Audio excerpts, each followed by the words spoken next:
दोस्तों, राज कॉमिक्सी कब, क्यों और कहाँ, ये कवर चित्र है। एक ऐसा इंसान जो न्यायालय के लिए भटक रहा है, न्याय के लिए भटक रहा है, जिसे इंसाफ चाहिए और इंसाफ तभी मिलेगा जब उसे कानून फांसी की सजा देगा। सारे सबूत तुम्हारे खिलाफ हैं राजन, जिससे यह साबित होता है कि वे हत्याएं तुमने नहीं की, लेकिन हम तुम्हें सजा नहीं दे सकते। You are innocent. गुनाह का बोझ जिसके कंधों पर हो और वो इनोसेंट कैसे नहीं हो सकता। गुनाहगार होते हुए भी जज ने उसे सजा क्यों नहीं दे सका। पढ़िए रोमांचक थर्रा देने वाली कॉमिक्स। शुरू करते हैं दोस्तों। उफ, जबरदस्त एक्सीडेंट था। गोलियां चलाने वाले अब कहीं नहीं दिखाई पड़ रहे थे, लेकिन माँ पिताजी कहाँ गई। मुझे घर जाकर देखना चाहिए। टैक्सी। और उसने टैक्सी क्यों नहीं रोकी। शायद वो किसी लफड़े में नहीं पड़ना चाहता हो। वैसे मुझे आजकल इंसानियत ख़त्म हो गई है। इंसानों में कोई किसी की मदद नहीं करना चाहता। मुझे माँ पिताजी की फिक्र हो रही है। माँ पिताजी मेरी फिक्र हो रही होगी। मेरे बंगले में भीड़ कैसी लगी है। माँ पिताजी कहाँ हैं। वो ठीक तो होंगे। नोक नोक नोक। माँ पिताजी चर। उफ, लगता है। उफ, कितनी देर लगा दरवाज़ा खोलने में। कब से खटखटा रहा हूँ। जब से होश आया है मुझे आपकी ही फिक्र सता रही थी।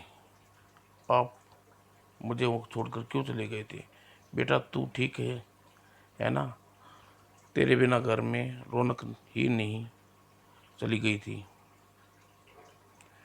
मेरे मन में कोई बुरे ख्याल आ रहे थे। भगवान का शुक्र है आप दोनों सही सलामत हैं।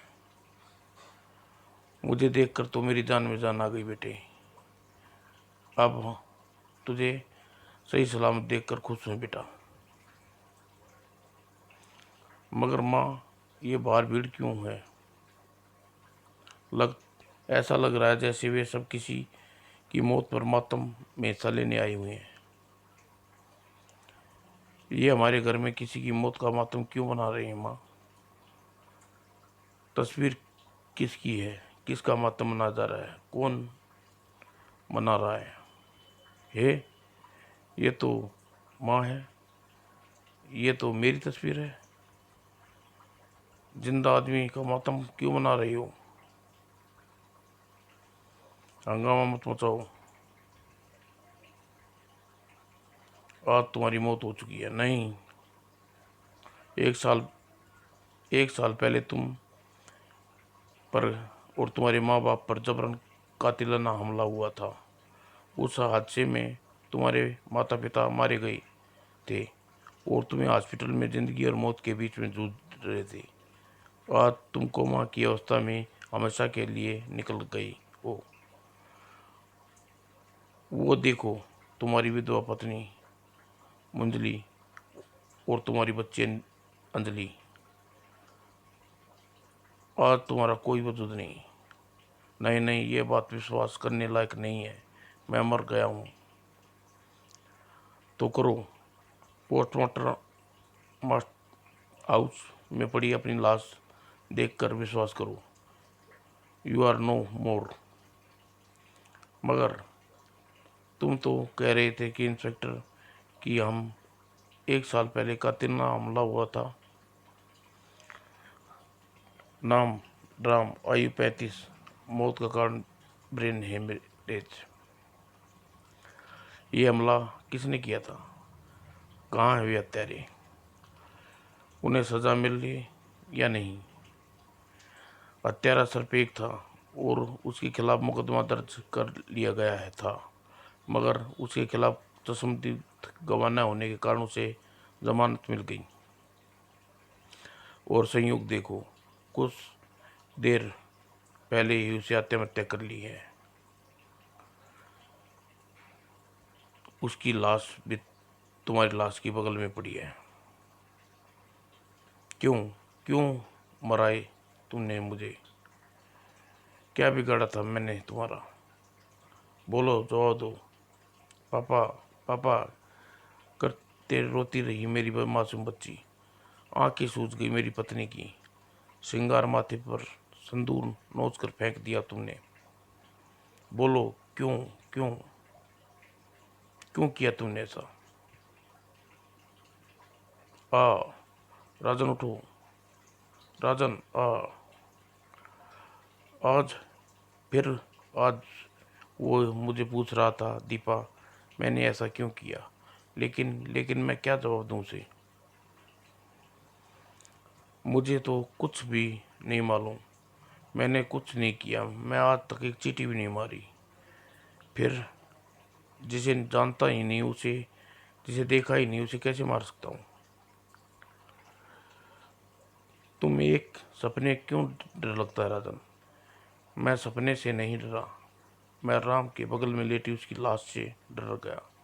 वो लाश मेरी थी, हूबहू मेरा चेहरा।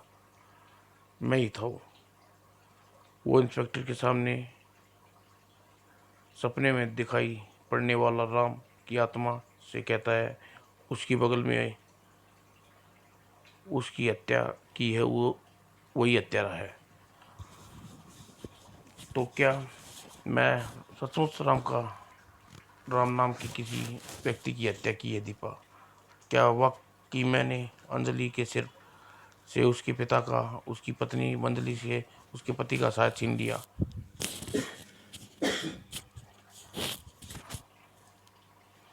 क्या मैं वाकई हत्यारा हूँ? अगर मैं हत्यारा हूँ तो मुझे सज़ा मिलनी चाहिए, क्योंकि ये कैसे हो पता लगे कि मैंने कब, क्यों और कहाँ किसकी हत्या की है? हत्यारा विवेक, इंस्पेक्टर विवेक, तुम? हाँ, लेकिन मेरी मदद कर सकता हो। तुम मेरे दोस्त हो विवेक।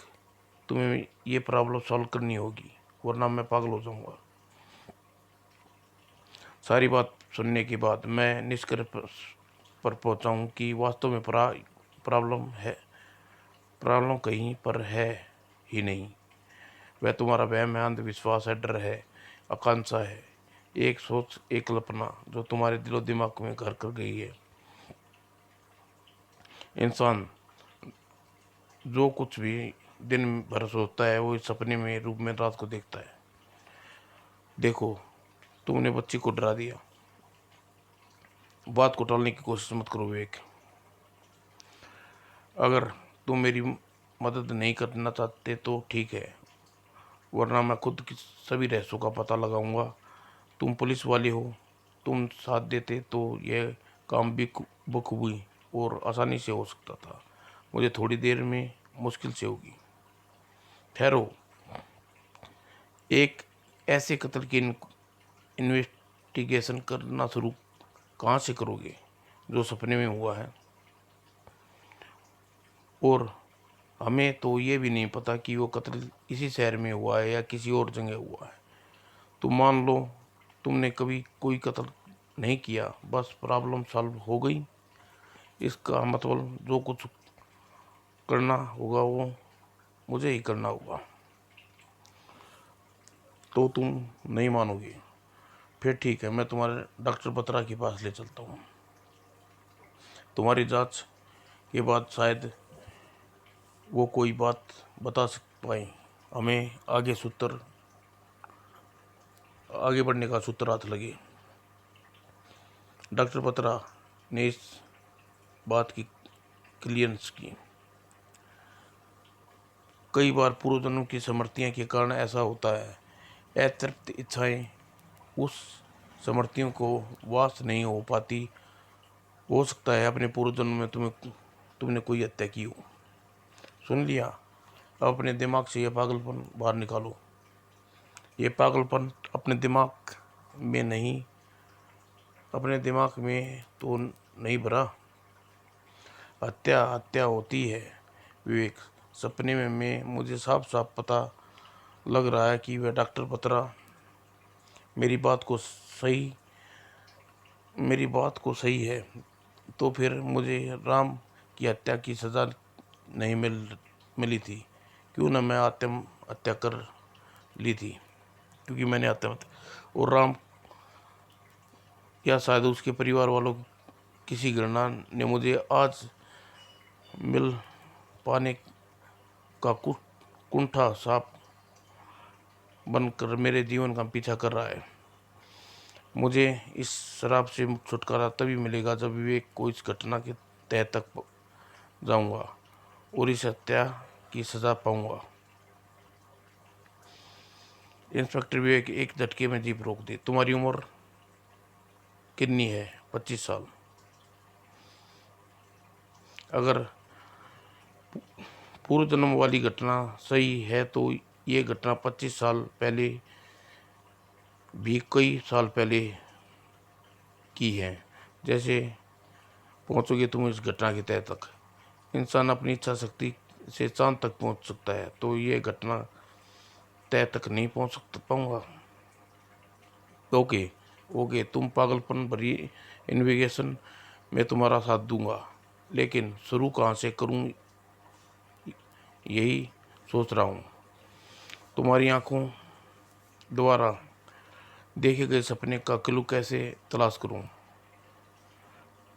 क्योंकि इस किसी इन्वेस्टिगेशन को शुरू करने से पहले क्लू चाहिए होते हैं, मगर यह सिर्फ सपना है।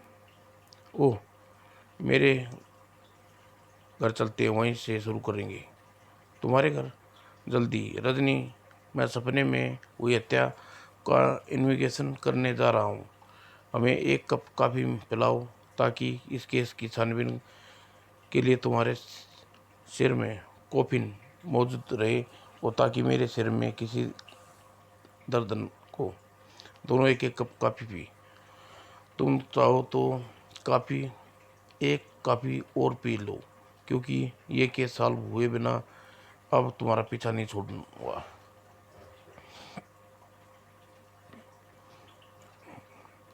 और इंस्पेक्टर विवेक खुद को उस केस के प्रति तैयार कर चुका था। अब तुम लेट जाओ, लेकिन मैं जानता हूँ क्योंकि क्यों क्योंकि तुम्हारे बिस्तर पर जाए बिना तुम यह केस इन्वेस्टिगेशन के लिए बिल्कुल क्लू हासिल नहीं हो सकता। अपनी आंखें बंद करो। बिना नींद में जाए सपने को दोबारा देखो। मुझे उस सपने को पूरे विस्तार सहित घटना की आंखों देखा ब्यौरा दो। ध्यान रहे, सो मत जाना, वरना तुम मुझे घटना का सही से बयान नहीं कर पाओगे। सपने की घटना प्रथम सीन पहुंचे या नहीं? पहुंच गया। कहाँ वहाँ क्या हो रहा है?